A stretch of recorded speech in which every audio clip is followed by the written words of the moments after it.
Hello, everybody, and welcome back to another episode of the Wookiee Cast, where we sit down with all the people behind our galaxy far, far away.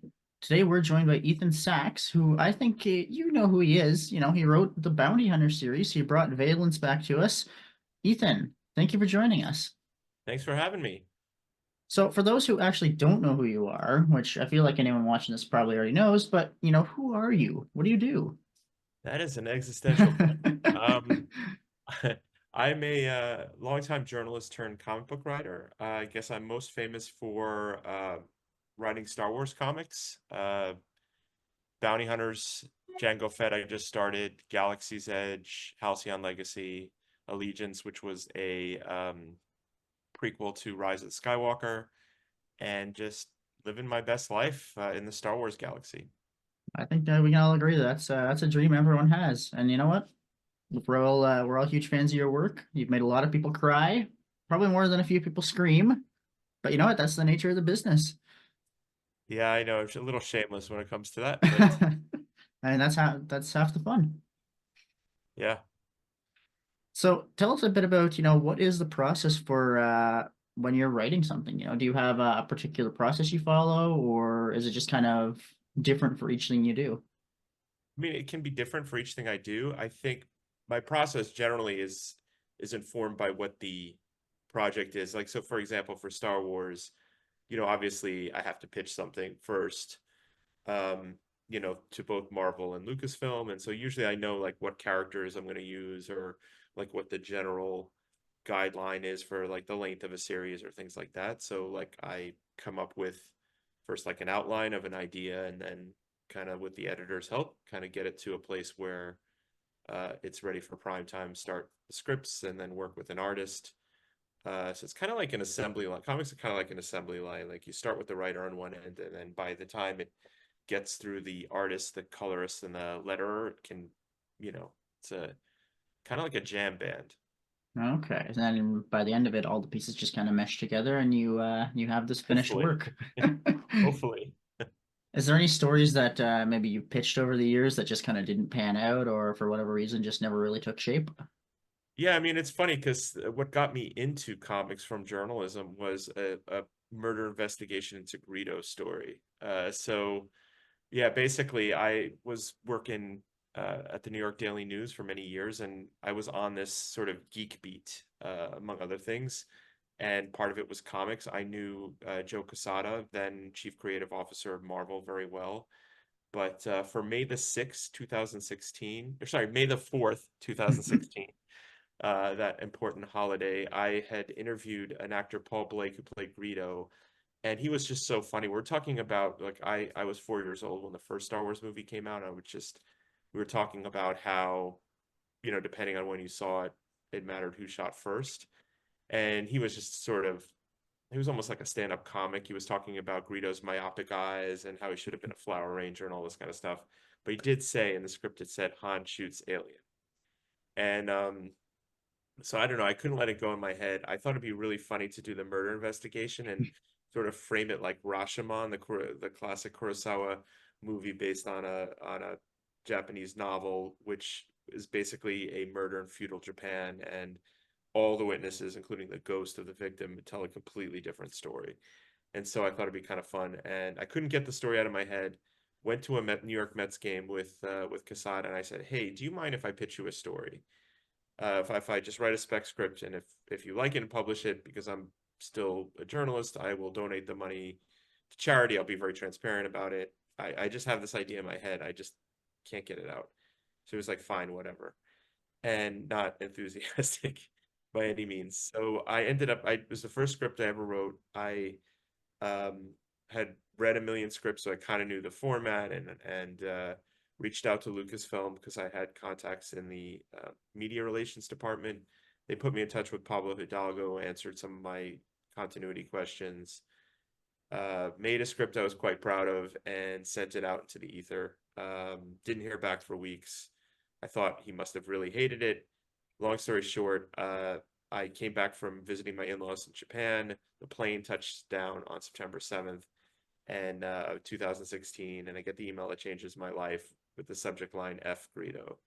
And the gist of it was, never mind Greedo, you could actually write They ended up not publishing that Greedo story, but it just started a sort of series of dominoes that led me to like my first big hit for Marvel, which was Old Man Hawkeye.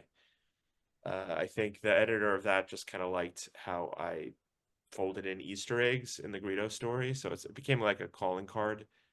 And then ultimately, I did get to do Star Wars. So that Greedo story remains something I'd love to tell one day. I also have certain characters I just like. I have a story that I'd love to do with Jyn Erso and Saw. I have a story I'd love to do and love to do more Django. So just lots of stuff.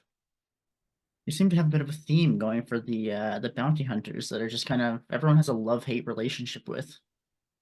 I kind of like these gray characters. You know, there's the larger story has this battle of good versus evil, and I really like the idea of these characters who are caught in the middle. Um, so it's just like that kind of gray area. It's definitely a fun place to exist. Um, so the real big question then, given that you were doing a story about, or you wanted to do a story about Greedo, who did shoot first? Well, to sort of throw some cold water on the whole thing, Greedo shot first, like that's official. So even though I know what my 4-year-old eyes saw in the movie theater, uh, we kind of played with perception and things like that in that story. So, but can definitively say, if you want the to cut to the conclusion of the murder report, that is the conclusion. What would the story have been for the murder investigation? And did you have any idea who might investigate it? I did. Uh, let me. I'm gonna bring it up as I talk to you. Yeah, there it is. Do you remember Kitster from Oh yeah. yeah, so basically the whole gist of it was that I had to find somebody who would be sort of the equivalent of a homicide cop in Mos Eisley where no one cares. Like like literally there's a murder and then people turn away and like the music starts after like 30 seconds. So I just had to find somebody who had some tie to Greedo, and I thought, based on a deleted scene from Phantom Menace, they were all like running in the same pack, with that the young Anakin Skywalker and Greedo, and so I kind of felt like there would be a reason for him to investigate, like a personal reason. I think that was Okay. actually one of the reasons why it ended up not being printed because I didn't like his continuity in official lore. Like there's a lot in the EU with him, but like it's sort of a blank slate in the in canon. So I felt like I could kind of shoehorn him in there. I love it. I love it. Yeah, I can just envision Kitster just working out at this kind of dingy little office in Mos Eisley, just kind of back of an alley. Nobody really cares. It just exists. Yeah, it was a fun. I had fun with it.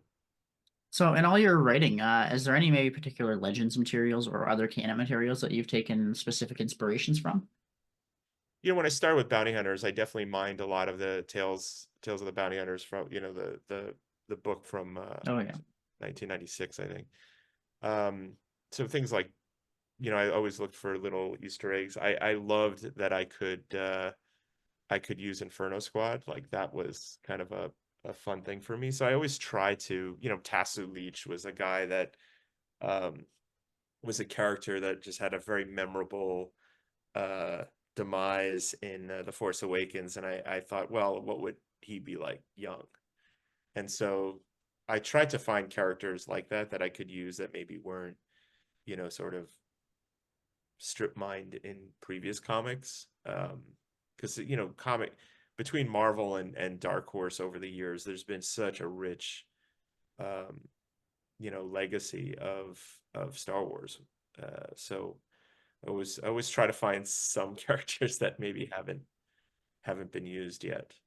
So, of all the ones you brought in, which kind of Easter egg was your favorite to throw in? Ooh, I know that's a that's a hard one. yeah. I mean, God, I mean, I guess not really an Easter egg, but I particularly loved getting to write Tasu and getting to sort of mine. It just as a character. So not necessarily an Easter egg. You know, there were little locations and things like that that I put in. Um, so like I just I guess I loved uh the chance to do that. Okay, okay. I feel like Twitter's gonna go after me if I don't ask it. Beilert Valence. What was it like kind of fleshing him out a little bit? Because obviously we have a lot more Valence material now after Bounty Hunters. Yeah, you know, it was interesting because I got two directives when I started Bounty Hunters, and one was to use the classic Empire Strikes Back Bounty Hunters as like supporting characters. Everyone except Boba Fett. Boba Fett was a little tricky because we could only use him part-time.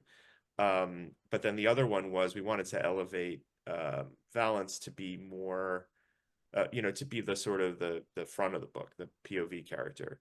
And at the time, they kind of thought of him more as like an action star, you know, like somebody who in the 80s would have been played by, you know, Arnold Schwarzenegger or something, more like the Punisher in space. And I really wanted to tackle him as a veteran with PTSD. I just thought that, you know, him trying to find his way and trying to rebuild himself, like that really, really interested me. So I think, and they were cool with that, and they let me do that. And so I found him this kind of by giving him a little bit more of a flawed uh sort of, you know, take on him. I felt like I could, you know, I could sort of take him in kind of cool directions. At least that's what I thought. I don't know if that's what transpired, but um so I really like that. I like that he lost, but he kept trying, you know. He would repeatedly get his butt kicked by Boba Fett. Uh, I just really came to like him a lot and to relate to him. Poor guy just he can't catch a break. And I think that was probably one of the regularly trending things whenever a new bounty hunter came out was Yes. where's Valence Nation? How are they doing? Yeah, how dare I, as it were. I think the other existential question that I've seen from Twitter is how do you pronounce his name? Beilert Valence, and and I found this out from Jason Fry, but he was created as a tip of the cowboy hat to the movie Who Shot Liberty Valance. So Okay, I didn't know that. yeah, yeah. So in all of your research for this, I'd be remiss if I didn't ask, did Wikipedia play a part in that?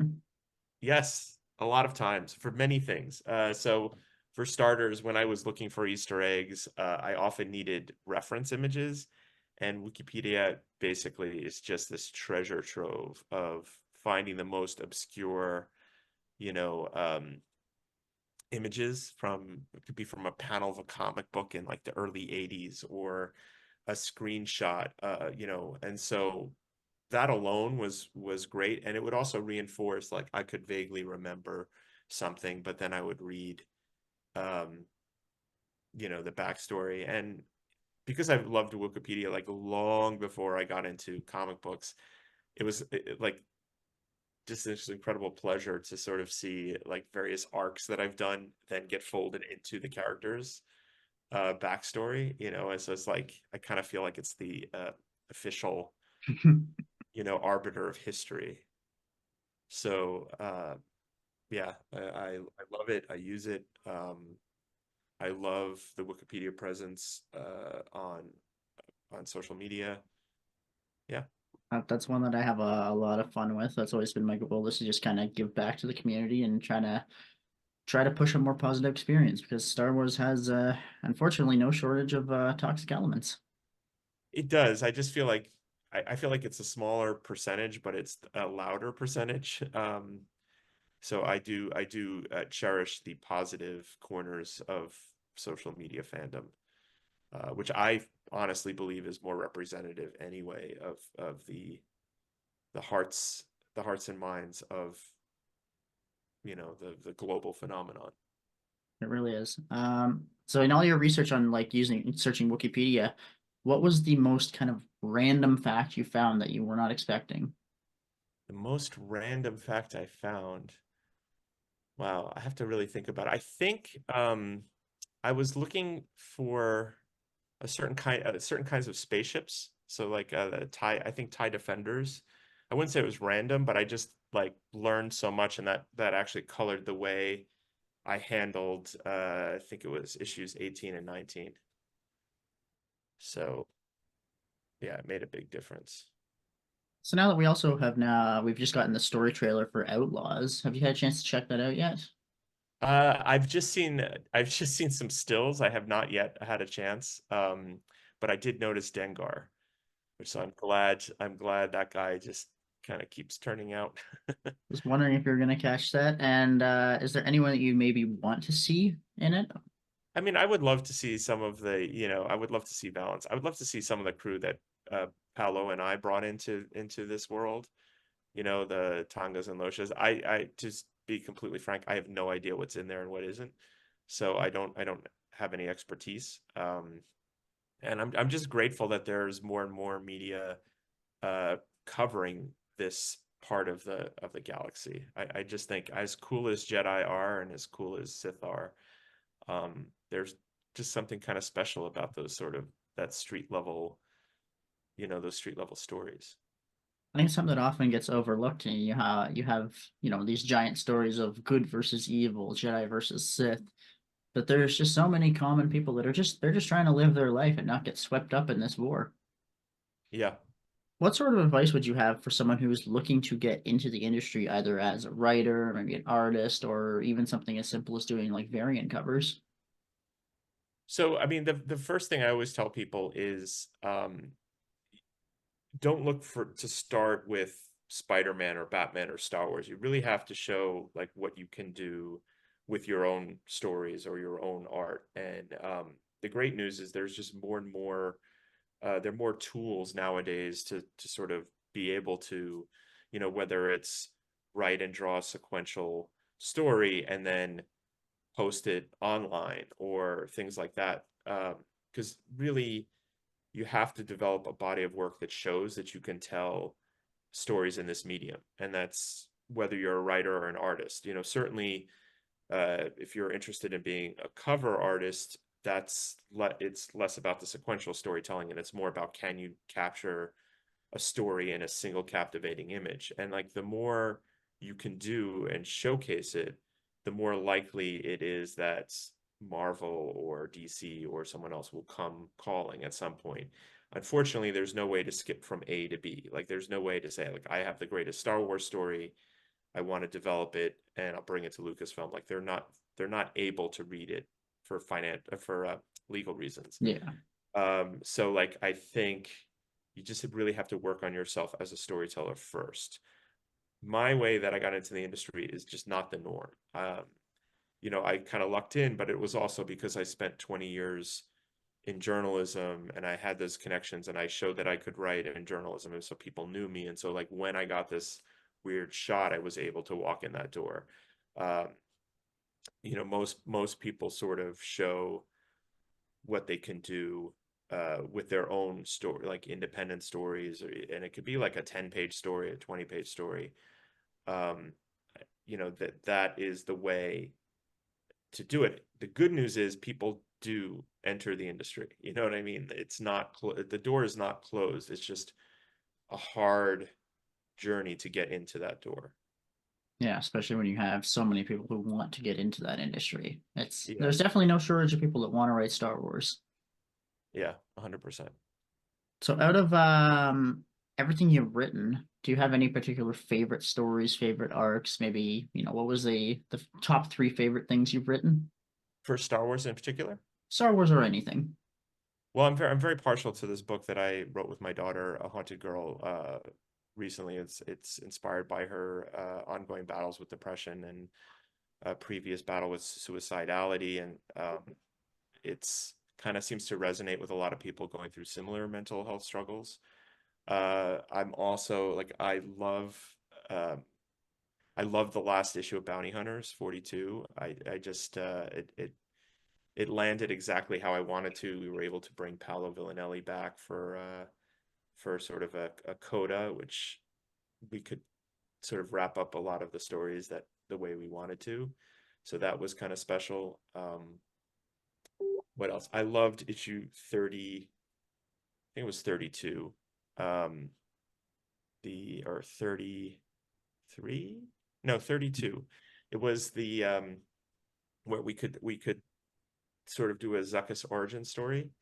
And the cool thing about that was there was nothing in lore about the planet Gant, and so we could sort of map it out like explorers in the in a different era, going to the gray edges of the map. So that was kind of cool, and to sort of tell that little guy's story. So that there's We definitely have no shortage of Zuckuss fans on our end. Like I know one of our former admins, BA Roth, just yeah. has done so much fun little kind of Zuckuss fan art. I can't show it to you, but on the back of my laptop, I have a sticker, Hmm. um, which is that BA drew. And I think it was trying to remember what the Friends of Zuckuss. Friends of Zuckuss.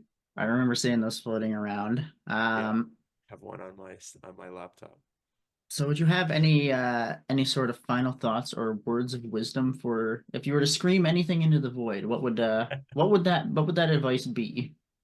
I think just echoing the themes of Star Wars that resonate with everybody, hope. It's important not to lose it. It's important to project it into this world, and much like all these characters that we love, to just keep persevering in the face of these greater forces that can sometimes feel like they're crushing us. Um, find your family the way the bounty hunters crew did. It doesn't have to necessarily be your biological family. It could just be your people, and spread more love than hate. Love it. So where can people find you? I'm still on Twitter for the time being, or X. I'm on Blue Sky, I'm on Instagram, and it's all either eSax or Ethan.sax. So you can, or Ethan J Sax, one of those three, and all those places. So, It's some variation, but I'm sure people will find you. yeah. Alrighty, well, Ethan, thank you so much for joining us. It's been a pleasure having you on. Thanks for having me, and I appreciate all the Wikipedia crew does. So thank you. Thank you.